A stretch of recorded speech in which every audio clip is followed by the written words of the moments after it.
Welcome to the Rust Belt Rundown, brought to you by Rust Belt Recruiting. This podcast is designed to shine a light on the meaningful work being done in Northeast Ohio and the surrounding region. We will convene manufacturing executives and Northeast Ohio business leaders for candid discussions about their business, regional happenings, industry trends, entrepreneurship, and more. Now, let's get running on the Rundown. Welcome everyone to episode 6 of the Rust Belt Rundown. I am your host, Paul O'Connor, and on this episode, we are joined by Christopher Nance. Chris is the Vice President of Construction and Inclusive Talent Initiatives at the Greater Cleveland Partnership. Chris, thanks so much for coming on, man. How are we doing? Doing well, Paul. Thanks for inviting me. Thanks for thinking of us. Yeah, absolutely. So we're going to spend a lot of time on the partnership itself, but before we jump into that, eager to get a little more background on you. I know you started your work at the United Way. Give us the rundown on what your professional journey has been like. Sure, and thanks again for asking. And I certainly remember, coming out of undergrad, Boston College in the 80s. I remember one of my career counselors saying that you're likely to change careers about 5 times during the course of your working life, and I think I'm getting pretty close to number 5. But it's a good counselor. Yeah, some good. Yeah, very very good counselor. So coming out of Boston College with a degree in political science, came back to Cleveland. My initial job was actually in the banking business. Worked in the banking business, made an early transition to the United Way, and as you indicated, Paul, a 13-year career at the United Way, both here in Ohio, Cleveland, Cincinnati, and in Hartford, Connecticut, your beloved home state of Connecticut. And coming out of my work at the United Way, did some other nonprofit work, both in Connecticut and in New York City, and eventually came back to my discipline as a poli-sci major and did work in the public sector. Both working for a member of Congress, as well as serving for the state of Ohio in the Secretary of State's office, and then eventually made the transition to economic development, where I am now at the GCP. So I've made the rounds. Yeah, for sure. And I want to get into your role in Congress and the state of Ohio. But before that, I know you recently finished your MBA at Cleveland State. What made you want to go back to school at this point in your career? Well, a couple of things, not the least of which is having kids. I have 2 kids in their 20s now, so family life certainly was the first kind of practical reason going back a little bit later in life, and also having the time to do so, but also having worked now at the GCP for some number of years, and even during my United Way career, I've always had a lot of interaction with the private sector. And so understanding more specifically the language of business and business strategy, which is something I spend a lot of time, I found my MBA degree invaluable, and the Cleveland State Executive MBA program is an excellent one. Nice. Okay. So want to jump into the role as Assistant Secretary of State. Obviously a very important and impressive role. One of the main job functions is working with the creation of new businesses here in Ohio. Kind of a 2-part question, but one, sure. Can you talk about the role itself, what it all entails? And then 2, any notable businesses that you saw form while you were in that role? Yeah. So you're right, and a lot of people, I really appreciate this question, because a lot of folks don't understand the role of the Secretary of State's office in facilitating the establishment of businesses. In fact, I heard recently reported by the Ohio Secretary of State that new business filings, right, new business formations, right, have increased significantly, as a result of COVID. Yep. That's kind of a good news, bad news thing, right? The fact that businesses are forming, I think, is important growth opportunity for the state of Ohio. The somewhat sobering news is that when people become displaced and they need to establish a business entity, they certainly, that's another kind of reality of our current economic environment. So our role is to make that process an easy one, and you can in fact incorporate by filling out just a few forms. And one of the things that we did specifically, and I was directly involved in relative to that effort, is that work was done all in Columbus. So during my tenure in the Secretary of State's office, I actually connected back to Cleveland, physically moved back to Cleveland and opened up an office specifically for business filings here in Cleveland for Northeast Ohio, because there are some things that even as recently as just 10 years ago, yes, the internet was active, people were able to exchange documents, but especially when someone is establishing a business, they really like to interact with someone face to face. And so offering that service to Northeast Ohio businesses was a really important factor. We could also sit down and counsel individuals as to the kind of business formation that might be most in line with their aspirations as a new business owner. And so that was a really key area of focus. And of course, alongside the core function of another obvious core function of the Secretary of State's office is running the state's election system. And we had some work to do there back in 10 years ago. And we certainly are very proud of the work that we accomplished to bring Ohio's voting system into what we might call the 21st century. Yeah. I don't want to speak for you, but I can imagine that you're happy to not necessarily be doing that work right now during this year. Yes, and or as the folks at Hartford Seminary, as part of my career journey, also included a short stint at a place called the Hartford Seminary. Folks there taught me the value and the importance of a phrase called both and.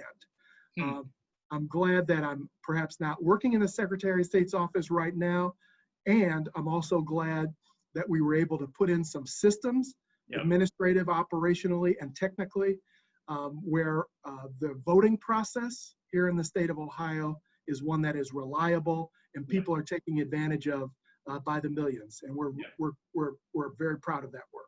Yeah, for sure. Got it. Okay, so want to talk about how you got involved with the GCP, but before that, for people that are unaware, what is the GCP and what purpose does it serve?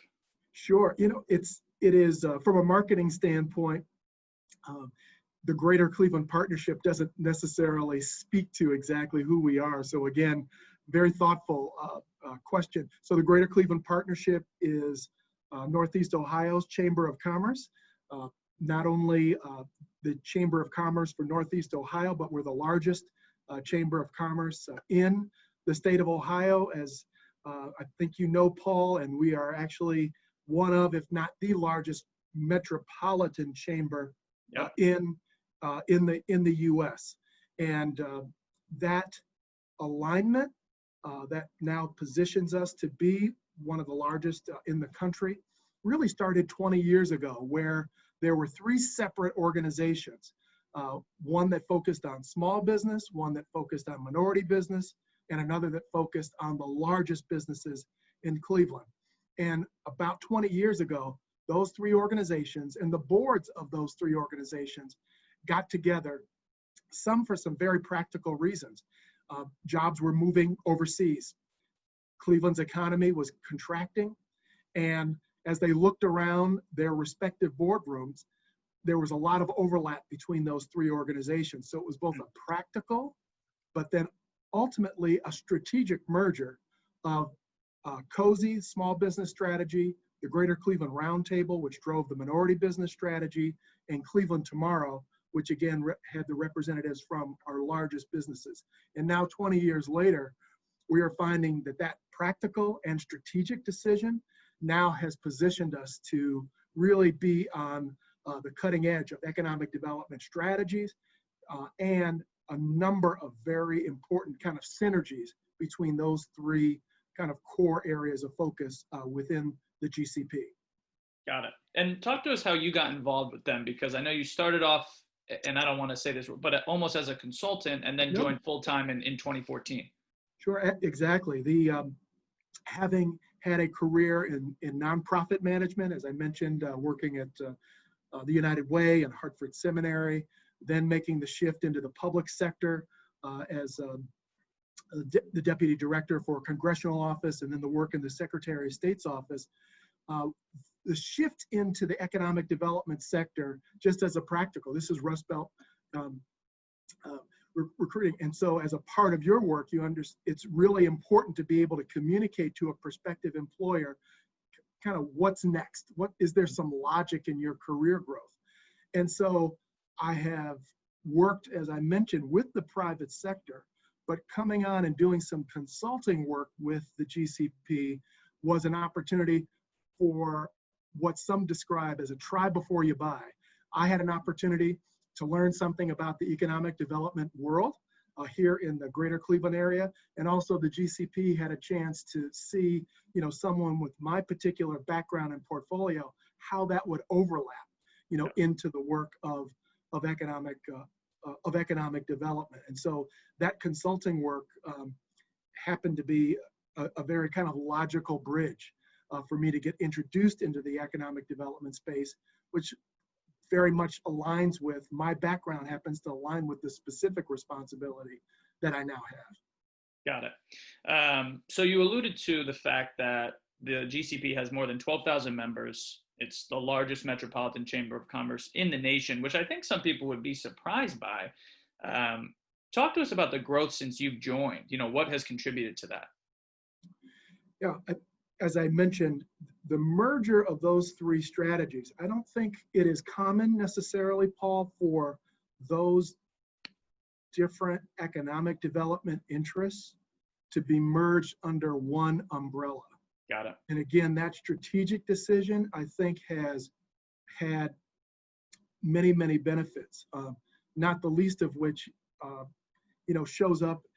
One of the other, I think, one of the reasons that the Northeast Ohio economy is so resilient is that there are a mix of industry sectors that are present. Of course, our history as a manufacturing community and the legacy of that is showing up in some very powerful ways today as we are reshoring, right? A number of key industry sectors that moved overseas. So that legacy and that competence within our economy is still here, right? Smaller than it used to be, but we're prepared for that. Also, from a standpoint of diversity and inclusion, while D&I strategies, and I know we may chat a bit more about this more specifically, but D&I strategies are now front and center. While we have been doing and integrating D&I strategies in all of our economic development work for the last 20 years. So it's not new to us. And I think that, again, that strategic alignment all those years ago, and again, that alignment, I think, improved and became more and more aligned over time. But I think we're now poised for the kind of leadership and the kind of growth that we're now experiencing, even in the midst of COVID, because of that strategic alignment. Got it. Yeah, I want to come back to that too, in terms of being poised for the next stage of growth. But fast forward today, tell us a little bit more about the sector partnership work as part of the larger Workforce Connect initiative. Sure. Just as recently as several years ago, in my specific work within the construction sector, connecting women and people of color into the construction sector, is work that we're now moving into the seventh year in doing that. But our workforce, oftentimes there have been disconnects in that connecting process from the realities of supply and demand, right? Where are we relative to business demand in our community, and where are we on supply? And so the Workforce Connect effort is a very intentional effort on the part of a consortium of both public and private funders to create, again, more alignment within our industry sectors. And so Workforce Connect is initially focusing on manufacturing, healthcare, and IT as high growth, in demand sectors. And within each of those sectors, with this kind of seed funding by public and private funders and philanthropic as well, we're now connecting with intermediaries. For instance, I'm involved in the manufacturing sector partnership where both the GCP and Magnet, right, which is the regional organization that is the intermediary, basically the economic development organization that works with manufacturers. Got it. We are teamed up to move forward that manufacturing effort. And so we have identified a group of manufacturers who are really leading that effort in terms of thinking through. Our core goal is to connect 3,000 people, right, folks in Northeast Ohio, to jobs in the manufacturing sector. And we are involved in every aspect of doing that, from identifying entry-level jobs, working with students at within the Cleveland Metropolitan School District, working with returning citizens. Here in Cuyahoga County, we have the largest concentration of folks returning from Ohio's penal institutions. Often, many individuals are prepared and looking for that first job opportunity. Yep. And there are many opportunities within the manufacturing sector to make those connections. And we are also looking at scholarship programs for CMSD kids to get connected to manufacturing. And this is all led by industry leaders. And our role is to make sure that from the individual who can benefit from participating in the program, the workforce organizations, and the sector all benefit. So I'll pause there, but it's a multi-layered strategy. Yep. And we're very pleased with where we are so far. It sounds like some other cities may need to be calling you on some advice in terms of strategy, because it's, like you said, multi-layered, all the different initiatives, all the different organizations, all the different parts of how truly an economy works seems to be really together, which I commend you guys. And it came, in 2004, correct? That's when everybody came together? Now the sector partnership work has been going on for the last couple of years, specifically Workforce Connect work. And we actually are already involved in a 5-city consortium where we have been sharing the lessons learned from our manufacturing sector partnership efforts specifically. And we're really pleased to be able to do that. And, as my wife's grandmother says, we don't necessarily want to polish our own silver, but we have found that the things that we are doing are very much on the front edge, on the cutting edge. Yep. The kind of workforce collaborations where we're bringing together supply and demand. Yeah, super important. Okay, so obviously this year has not been normal, to say the least. So since COVID, how much has changed for you guys? What have you then had to transition? What are you focusing on now? I want to give you the opportunity to talk about the Cleveland Metro Restart, the GCP and GEAR, and then all of the racial equity and inclusion work too, because to be honest with you, I think that's the most important and something that not everyone has been focusing on. And I want to come back to that phrase that my friends at Hartford Seminary introduced me to. We are in a both-and environment, right? We have to deal with the realities of COVID, and we have a responsibility to continue to move forward. As the Regional Chamber of Commerce, our work has not stopped. As soon as COVID became a reality and the governor called for the halt of business and toward the goal of trying to get the virus under control, we immediately shifted to online platforms. We were fortunate that our ability to do that was already, we had the IT infrastructure to be able to do that. We found that our companies and organizations, in large measure, were poised to do that. We did find some gaps, and I do want to quickly come back to that. And so we were fortunate that we were able to pivot very quickly. Now, in terms of the impact, we also found a very strange but practical thing is that our work is driven and supported by volunteers, right, Paul? And so one of the realities of the many demands of anyone who is active in the civic sector is your time is limited. Yep. Well, all of a sudden people found themselves at home, and we found that the participation in our various volunteer committees went from, very high to almost 100% participation. Wow. And so that also required us, Paul, to be much more intentional about the work that we were focused on doing. And of course, that work relative to, just to share a couple of specific examples, certainly the Restart Committee efforts were also a very important part of our focus. But once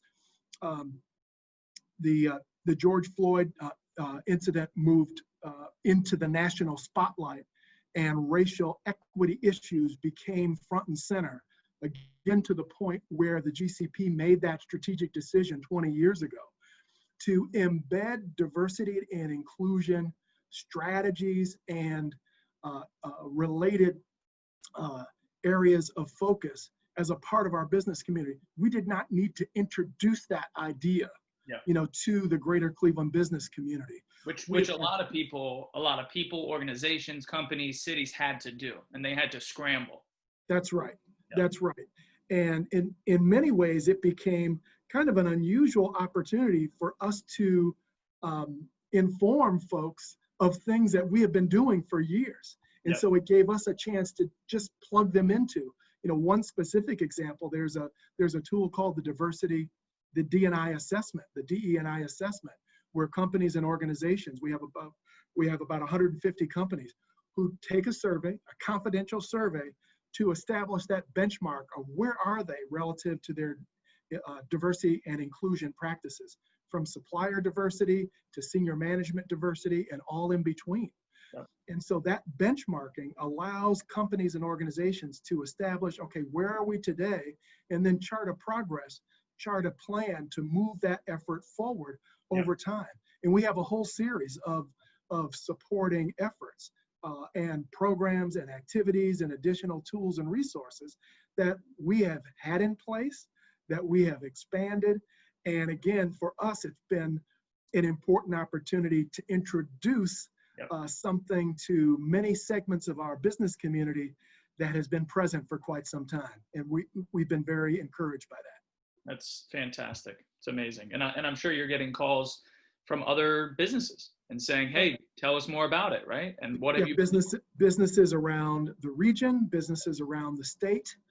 In fact, the manufacturing sector partnership work and Workforce Connect work was just featured in a global publication just a few weeks ago, which I'd be happy to share with you. So our work has literally gone global.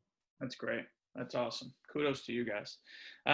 Okay, so want to talk. You this is the question that you had you alluded to a little earlier that I wanted to follow up with. So obviously, COVID has changed a lot of things, but I want to talk to you about the importance of economic revival, economic stability, especially in the Rust Belt. Due to COVID, myself included, I have left New York City. I am now a Columbus, Ohio resident. We've seen people leaving some of the more expensive coastal cities and moving inward. I just read an article this morning that, not that this is a shock, but Austin, Texas population over the last 10 years, I don't want to misquote it, but an insane amount of people are moving there in the Dallas-Fort Worth area. Talk to us about Ohio and the Rust Belt. And I know you mentioned this before, but what type of opportunity does this provide the region, and what should organizations like the GCP prepare for? Well, in many ways, this is really at the core of the work that we do at the GCP as a part of our business attraction. But we're attracting people to a place, right? A physical place. We are home of the Rock and Roll Hall of Fame. We are home to, an amazing network of metro parks, green spaces, public spaces, something that we call the Emerald Necklace, right? We are home to some of the finest arts and cultural organizations, in the country. the Cleveland Museum of Art, the Cleveland Symphony, among the top 4 or 5 literally in the US, and our cost of living. You know, again, having moved from New York City, you understand very clearly the difference between living there and living here in Ohio. So we are an attractive place, especially within the context of a 21st century city. Yep. The live work commutes are short. Obviously, now that we're in a COVID space, folks are working from home. And so the quality of life becomes that much more important. And your physical location, as you said, is less and less pivotal on being on either one of the coasts. Yep. Also, from an economic development standpoint, you mentioned Austin in particular, but also venture capitalists. Something like 90 90% plus of all venture capitalists is located in either New York City, Boston, or in the Bay Area. Yep. Right. Well, the founder of AOL, Steve Jobs, along with another native Ohioan, have established a venture capital firm that is specifically looking to invest in firms that are based in the Midwest. So years ago, Cleveland was known, one of its taglines is, "We're the best location in the nation." John D. Rockefeller built the Standard Oil empire, Yep. In Cleveland, Ohio, because he was a logistical, not only obviously a very successful business person, but he also understood the importance of logistics, and that location is very critical. And so we believe that we're very, very strongly positioned to grow into the future, not the least of which is being a green city on a blue lake. Yep. The sustainability strategies, which are also at the core of next generation jobs and our economy, are very present here. Again, in every way, intellectually, in terms of manufacturing, and all in between. So we believe we're very, very strongly poised to grow as long as we continue to focus on the collaboration necessary for that growth to continue. Yep. Green city on a blue lake. I like that. I'm going to steal that. Okay, last question before just a fun one, and then we'll get you out of here. But I want to talk about the idea of place-based immigration and how that could also benefit an area like Cleveland. I read about that last night. I think it's very, very smart. And again, you guys have made tons of decisions that, hindsight, have worked out tremendously. And I think this is going to be another one. Sure. Well, Cleveland, along with other industrial Midwest cities, was built on the foundation of immigrant work, not the least of which was in between the 2 world wars. And specifically for my family, my dad worked in the auto industry for over 46 years. And I remember very clearly going to see my dad at work, and the family visiting my dad at work, and there was this amazing mix of ethnicities. I remember eating my first pierogies, my first baklava, and other ethnic foods when visiting my dad at the General Motors plant here in Cleveland. You fast forward to today, those immigrant populations are still very present in Cleveland. I think there's something like 80 plus languages that are spoken in Cleveland. So again, from a legacy standpoint, we have a very strong legacy of connecting immigrant communities into the local economy, right? So we've been doing this for a while. Now taking it to the next level, I think we're now, from a business attraction, again, Chamber of Commerce, business attraction, we now can be very intentional about looking to attracting immigrant communities to Cleveland as not only a welcoming place, but historically being a place that is able to build on a foundation of leveraging the power, the brain power, both the brain power and the brawn, if you will, of immigrant communities. And we do have, there's a very important organization called Global Cleveland that is specifically focused on making sure that the connection happens between immigrant communities and our economic development organizations. And we have a very close working relationship with Global Cleveland. Got it. Awesome. Yeah, very, very important work, especially over the next couple of years, based on the last couple of years. So we want to highlight, we always like to highlight a local business or restaurant as best we can. So this is the last question. Sometimes people say it's the hardest question, but it should be the easiest. So you can do two things. You can highlight whether pre-COVID, your favorite restaurant to go to in Cleveland, or maybe your favorite takeout since COVID happened, or you can do both. Totally up to you. So favorite restaurant in Cleveland, where should everybody be eating? Well, this is a no-brainer for me, and both my wife and I are foodies. So La Bitro is one of Zach Bruhl's restaurant. Zach, of course, a native of Cleveland and of Cleveland Heights High School, has a number of signature restaurants in Cleveland.